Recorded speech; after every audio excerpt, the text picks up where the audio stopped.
Why, look at what we have here, folks!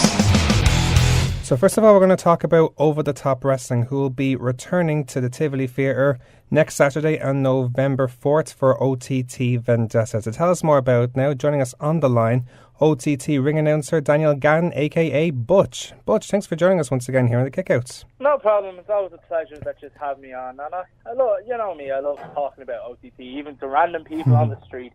It's always good to talk a bit about OTT, isn't it? Absolutely, sure. Why not? There's a lot going on for OTT at the moment, especially on the back of the last show going into here in Vendetta. Like, there's a lot of really good matches coming up, isn't there?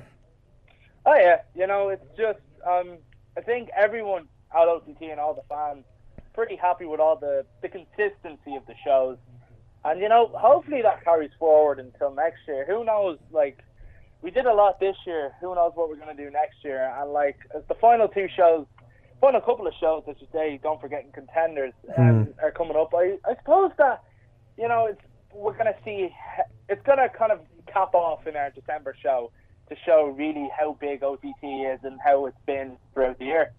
Absolutely. Well, there's so much to look forward to going into being in the lease. That'll be happening later on in December in the National Stadium. But in the meantime, we'll talk about Vendetta, and there's a lot of really good, interesting matches coming up.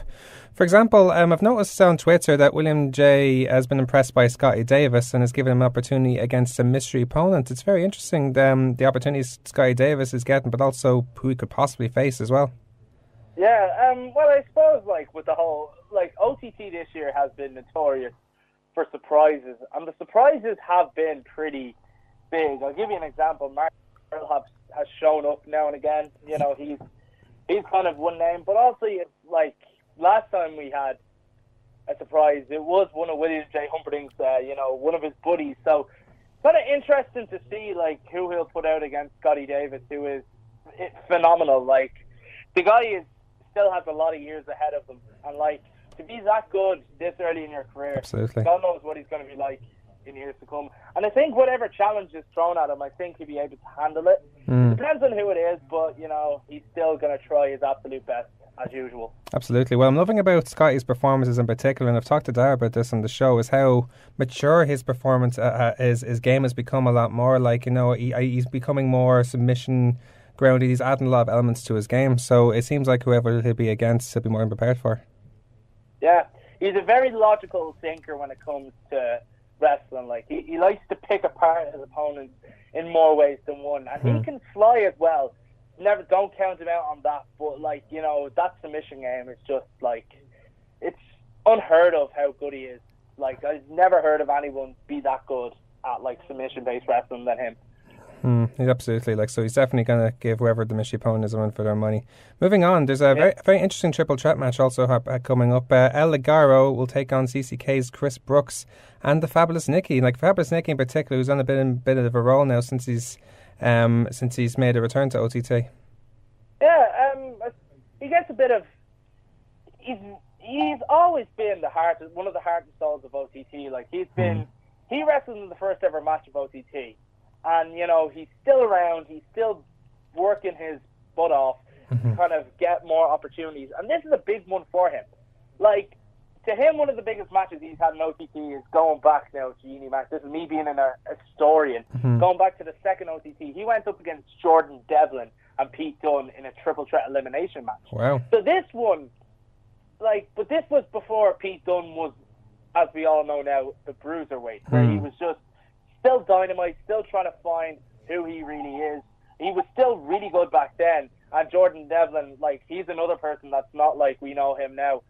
But Chris Brooks is someone that's kind of on pretty much just above the level they were at right now. He's been on an incredible run over in the UK, obviously with CCK and all that. But don't count him out when he's up one-on-one. He is a phenomenal catch wrestler that absolutely everyone should be paying close eye to. El Ligero, he's been around the block many times. He's the busiest wrestler in Europe probably, and he's just really good. But Fabulous Nicky, I feel, he is one of the most underrated talents in the country. People might not know this. Some people do know this. He is actually a very, very talented wrestler. Absolutely. And he's gonna put that all into his match, and I think he is gonna give these two lads a fair go. Absolutely. Like, as I said, all of them are established in their own way. I agree with you with Chris Brooks. Like, I remember when I saw him against Damien Corvin and at the last event against Logan Bryce, he definitely is more than capable by himself. But as you said, all three of them are very worthy to have a go at this match for sure. Now, speaking one guy who I think we're all particularly interested in checking out for OTT is the current CCW Wired champion, Joey Janella. Now, for those who may not know much about Joey Janella, what can we expect from him? I only found out about Joey Janella at the start of this year through internet. He is one of the people that is using the internet to his advantage, and that's a brilliant thing with him. He is crazy. He is nuts. He's a bit like Angel Cruz, as some people would say. He is crazy, and he does know how to make himself well known. He is not coming in here just like there's a couple of people who still don't know who he is. Basically, he is one of the most talked about wrestlers in indies in the USA, and this guy's going to be big in a couple of years. But he's very crazy. He's a very hardcore based wrestler, so I don't know if we're going to see him in a hardcore environment, but that's kind of where he's most comfortable at. He's a bit like the USA's version of Jimmy Havoc, and obviously not with the whole goth infusion that Jimmy Havoc has, but he is crazy. He's willing to go to any length, to beat his opponent, and which is very, very good. Absolutely, yeah. You say he's like Angel Cruz. Imagine if him and Angel Cruz squared a one-on-one during the cards. Imagine how crazy that would be. Yeah, that would be very, very crazy. Indeed. Just to see them two in the same environment. Absolutely, yeah. Now, a very intriguing match coming up is a tag team match between Charlie Stirling and Zack Gibson. Zack Gibson is probably arguably the most hated wrestler in OTT at the moment. To take on Curtis Murray and Nathan Martin, who've been making a huge name for themselves lately on the back of the Contender shows and a bit impressed in their match against Eddie Dennis and Fabulous Nikki in the last outing. Very interesting implications for this match, especially from Zack Gibson's part, where he's trying to eliminate almost all the Irish competition from OTT. Yeah, well, it's kind of not really bizarre, but this is a really kind of important match for both parties, okay? Because Zack Gibson is trying to prove that he's better than all the Irish talent. That's what he's saying. Him and Charlie Stirling both. Where Curtis Murray and Nathan Martin are two of the most biggest up-and-coming wrestlers, not just in this country, I feel in Europe. And they're both proving a point, both to the Irish audience, but different. So, like I said, Zack Gibson, Charlie Stirling, they want to show why they're better than the Irish, and, Nathan Martin and Curtis Murray are trying to show that they're the best of the Irish. It's kind of a weird implication, this match, as well. But you do have to kind of take into account Zack Gibson's skill as well. Although this guy may be just... can't even really say it. He's just really a bad person, He just likes to get under a lot of people's skin. Charlie Stirling, similar. But Zack Gibson he had a match with Matt Riddle at Belfast, and he took him to the limit. Zack Gibson is, and this is very well known, he is a very, very good technical wrestler. He can do so many great submissions. He knows how to get around an opponent if he has to. Charlie Stirling, on the other hand, he is phenomenal in athleticism. He's one of the most athletic wrestlers I've ever seen, despite him being a bit of a, bad person. Yeah. He's still a pretty, really talented guy, and very underrated in the UK scene. Not so in Ireland, because we have adapted to him from him being here nearly 2 years, and he still had some great matches, although he has annoyed a lot of people. Of course, yeah. Well, speaking of annoying people, I think Zack Gibson's comments may have annoyed a certain Kings of the North. For those who weren't at the event or seen it on OTT On Demand, I noticed that Kings of the North were on stage almost, I don't know how to describe it, but seemed to be not very impressed by Gibson's choice of words. So do you think there could be any implications of that? I don't know. Well, I think Zack Gibson, he may have found out on demand because, he was very oblivious to the fact. But the Kings of the North are watching him very closely. And despite what, Kings of the North have gotten under people's skin as well, but also you have to admire that they are actually probably one of the best tag teams around. Yeah. And I'm not just talking about this country. I mean, they've been in England a lot, and they have been having brilliant matches and dream matches. They had a match recently with Polo Promotions, which went down very well. I heard about that.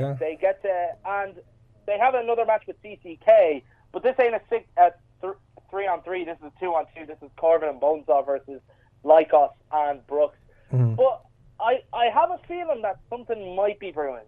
Whether the Kings of the North go up against Gibson or Stirling, we never know. But also don't be distracted by Murray and Martin. Of course. Just being there. Because if they impress in this match, maybe it's them who could step up and challenge them. Who knows? The way they're going, and certainly in the back of their performance, there's every reason why they could go up there and challenge for the titles in the future. Continuing with the title picture, Session Martina will be defending her OTT Women's title against Manchester's Lana Austin. Yeah, there's a good few similarities between the two of them. Okay. Both of them have an interest in whoever the ref is. I don't know if you've seen the viral videos of Lana Austin. She likes to mess with referee's mind. I've heard about this, yeah. That's Martinez. So maybe that might distract them both. But to be honest, Foxy, he's my bro. One of the biggest bromances in OTT is me and him, as everyone knows. Yeah. So I hate to see him be misleaded or being led on, because you can't let that happen to a pal. But other than that, Lana Austin's still a tremendous women's wrestler. Just a tremendous wrestler in general. I don't know why I needed to emphasize she's a woman, but she's great. She's brilliant. She's been around the block a few times. She's even been on TNA British Boot Camp a couple of years ago. But, this could be one of Martina's biggest tests so far. And, Martina has been on quite the roll this year. Even from losing the title at the end of last year to just have this big resurgence and claiming it back. She's going to be starting... I think she's starting to kind of ask for more from OTT management. Give her more female competition. And that's what she is getting. Absolutely. Especially in the back of her match last time against Vera Scott, and now Lana Austin. It seems like she's the female version of the import killer now with all this competition she's getting. She could be, but then again, you never know. There's still a big list of women's wish list, as I like to call it, of people that could come in. And, maybe someone from her past will come in, maybe someone from her future, maybe someone that, she has faced before and has changed ever since they went up against each other last. I don't know. We're just going to have to wait and see what the future holds. And the future is looking brilliant for her. Absolutely. There's definitely, there's a lot of momentum going for Martina, not just in OTT, but, around Europe as well. She's making a huge name for herself as well. Now, continuing on, the last two matches are probably the two most significant going into being the Elite. First of all, Jordan Devlin taking on Matt Riddle with the winner to challenge for the NLW title at being the Elite. Yeah, really, really looking forward to this one. It'll be a hell of a match. I said earlier on about Jordan Devlin, who at his first OTT show went up against, was in a triple threat with Pete Dunne and the Fabulous Nikki. Now Jordan Devlin, look at him. He is WWE UK tournament, as everyone knows. Now, he's just been having some of the greatest matches I've ever witnessed live. Absolutely. He is a match of the year factory, nearly. Put him without anyone, he'll have a great match with him. And there's only very few people that can do that. Fortunately for him, one of the other people that can do that is Matt Riddle. Yeah. So it's good in the sense that they're going to have a great match, a good war. It's hard for him because Matt Riddle's not easy to defeat. Neither was any of his opponents that have come up in the past, and that's for both lads. Matt Riddle has had tough challenges. Jordan Devlin has had tough challenges this year. It's kind of it's like if I was a betting man and I'd be going into the bookies, I'd be nearly flipping a coin to see who I go with. It's like both of them are even. And this could definitely be one of the matches of the year. Absolutely. At every OTT, there's always that. There's always going to be a match of the year candidate. But I think this could be it. There's always a match you walk out with, especially as of late, as you mentioned, like Jordan wrestling or Matt Riddle wrestling, where you always walk out thinking that was just amazing. And with these two combined now, it has the ingredients for some fireworks to happen in this event for sure. And of course now the main event now the main event now between Mark Haskins, the NLW champion, to take on Travis Banks now. So that's a very interesting match as well. Like, you know, because these are two very, very similar styles, or certainly they have both very aggressive approaches. So another match for fireworks as well. The reason I said Jordan Devlin and Matt Riddle could be match of the year is because this match is also a contender. Travis Banks has been, and everyone would say, it's the hottest indie wrestler in the UK. Yeah. He has had one of the most tremendous runs, and I'm not talking just in Progress, as lots of people know he won the Progress title from Pete Dunne. Mm-hmm. Also, Fight Club Pro, he's become pretty much a god there.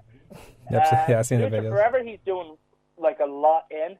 He was their inaugural champion, if I'm correct. Okay. And there's been so many. And he went to Bola. He went to Battle of Los Angeles, which is tremendous for him. But I think he started a revolution in wrestling. He travelled from down under New Zealand to come to the UK to wrestle, to like learn the UK way of wrestling, have these brilliant matches, and now he's like grabbed attention in America, and he's like nearly a regular for PWG at the moment. Obviously, last time there was a bit of issues with him as he tweeted out with the visa, but like he's still on their radar, and he's still going to be back. And he is just a remarkable, very humble person, and like he can only get bigger from here. Absolutely, yeah. Like he's all the potential, like to be as big as any wrestler that's come out of the UK as well. Then you have Mark Haskins, who's been a very good champion since he won the title back at WrestleRama. Yeah, he is. I think what makes him a good champion, he is like everything OTT fans love. He is a man who has this really aggressive style of wrestling, which people sometimes looked down on him for because he was such a small lad compared to everyone else. But you don't see that. When you're in the ring, you forget like that he's like a lot smaller than some of the lads. He fights them as the same aggressiveness as like a huge wrestler, and that's something incredible to have. Just have this aggression of a big person. And like, you know, he is also a very like humble guy. He respects OTT. Because of like the fans treat him well, everyone treats him well, everyone makes sure that he's here and he's doing the best he can, and he gets motivated off that. And he's just like, it's great having him as a champion, but also you still have a lot of contenders that can take that away. Like, you know, maybe Travis Banks will have that title around his waist leaving, and that could be interesting. Absolutely. Like, you know, as you said, like, there's all the idea it could be whoever's facing Hastings, but it could easily be whoever's facing Banks as well. So that what makes it very, very intriguing going into being the elite. So definitely huge implications for this card going into being the elite, because we never know. It could be Devlin against Banks. It could be Riddle against Haskins. We don't know. Yeah, there's a few ways that this could go, and honestly, I'm a big fan of that. I'm a big fan of kind of, you know, combination, like multiple combinations, like different scenarios, different endings. And like, you know, this is going to shape up how Being the Elite is going. And there has been a couple of matches announced already for Being the Elite, which is something I'm looking forward to. Definitely, it's going to be the highlight of the Christmas period. And I say that the show's the week before my mother's getting married. Oh, really? And it's the day after my birthday as well, so December is a pretty good month. That's a pretty good month, so yeah. So not just your birthday, but your mum's wedding, so yeah. So, But then again, I'm probably going to get into the ring and say, my mum's getting married, but I don't care, this was the better night. Sure, why not? Sure. Then again, weddings are magical, we shouldn't take that. Absolutely. But Being the Elite is always magical. Let's just say they both have the same importance in my Absolutely. Well, I, from the kick, I want to wish your mum all the very best on her wedding day when it comes in December anyway, for sure. So, OTT Vendetta to take place on Saturday, 4th of November, next Saturday in the Tivoli Theatre in Dublin. There's still limited tickets available on eventbrite.ie. Butch, it was terrific talking to you. We wish you all the best and more on Saturday week for Vendetta. We'll hopefully talk to you again soon. Yeah, it'd be nice to get back on here in the future. But thanks, as always, for having me on. More than welcome.